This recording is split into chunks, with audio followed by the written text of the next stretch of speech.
First, I'd like to thank everyone for coming out this morning. I think we gave it a little bit of hype, talking about this being a transformative gift that we're about to announce.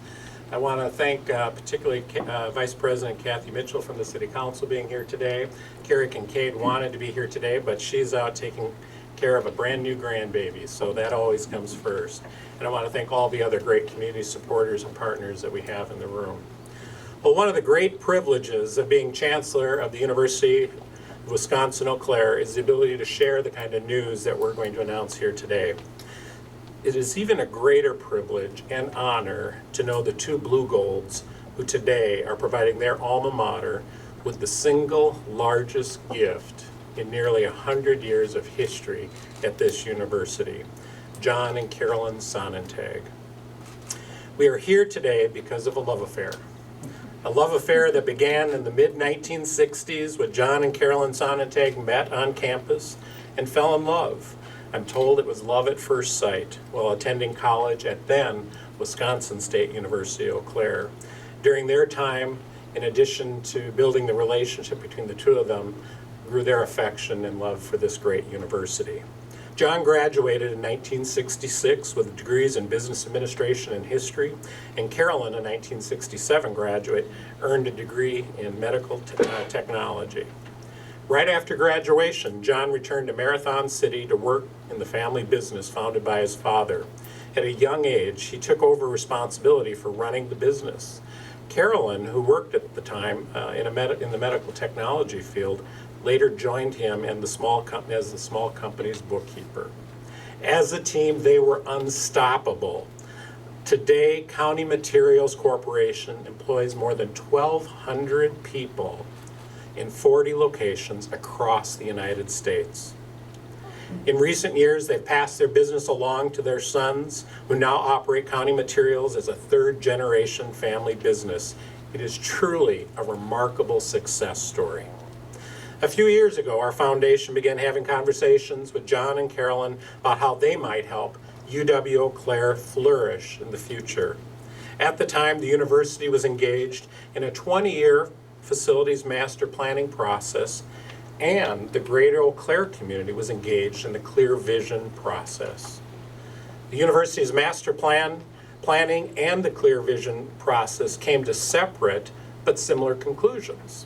For the university and the greater Eau Claire community to flourish, both desperately needed a larger and more improved event center facilities. One of the biggest challenges facing the university in that regard is that there's not sufficient land within our borders to build a large facility and the parking necessary to support it.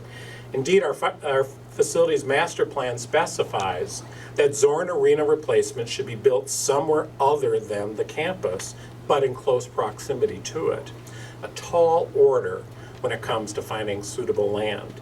The close proximity of County Materials to the university, as well as Carson Park and Hobbs Ice Arena, where the university plays its football, softball, and hockey games, led to some exploratory discussions about whether the Sonnentags would be interested at some future date in donating the land along Menominee Street to the foundation. They gave it some thought, and they asked how we might use the land. We talked to them about something the university and the community had been discussing for decades, the need for a large events venue. When Zorn Arena was built in 1951, UW-Eau Claire had 750 students. 750. Today, as has been the case for decades, we have nearly 11,000. And I can say that the discussions about replacing Zorn Arena have been underway for decades, and I'm not kidding. This is the November 29, 1971 issue of Sports Illustrated. It was their college basketball preview issue. It features a story titled "A Big Name for Small Colleges." And it's all about one of the great teams in Blue Gold history. That team included towering 6'10" center Mike Ratloff, pinpoint shooting guard Frank Shady. This article talks about the Blue Gold's prospects for winning national championships that year and then how Coach Anderson was able to recruit great players to come to Eau Claire.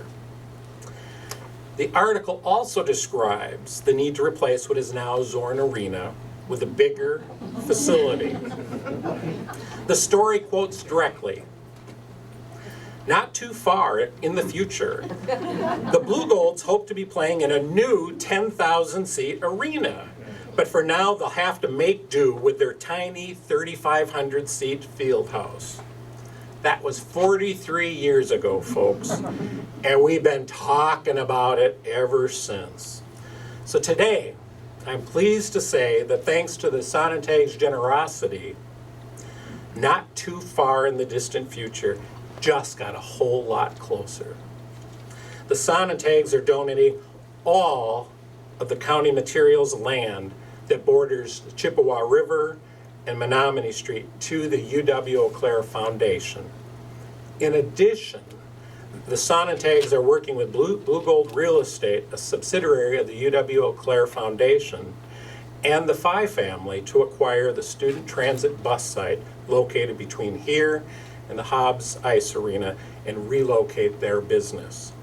They also intend to help fund construction of a new county materials event and recreation complex on this very site.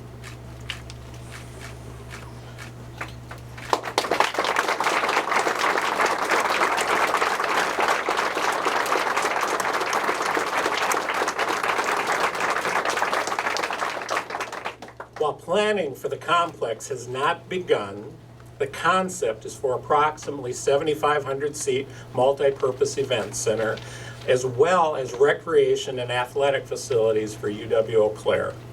The multi-purpose event center would be designed for maximum flexibility in order to host a wide variety of events and performances, from Blue Gold basketball to commencement ceremonies for the university, CVTC, area high schools, concerts, and many other events that Eau Claire has not been able to attract to date because of limited facility capacity. For a community as large as this, and for the economic scope of the entire Chippewa Valley, it is hard for me to believe, as a relatively newcomer, to believe that Zorn Arena is the largest facility we have in this region to host any event of any size. This is a community need, and we've heard it loud and clear from community advocates. Through our strategic partnership with Visit Eau Claire, we will make the facilities available for community use, leveraging opportunities that will significantly increase tourism spending.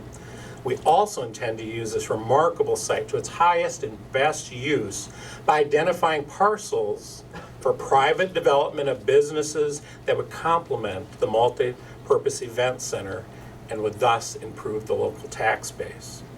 The total value of Sonnentag's gift is $10 million. As I stated earlier, it is the largest single gift in the UW Eau Claire history. Let me introduce now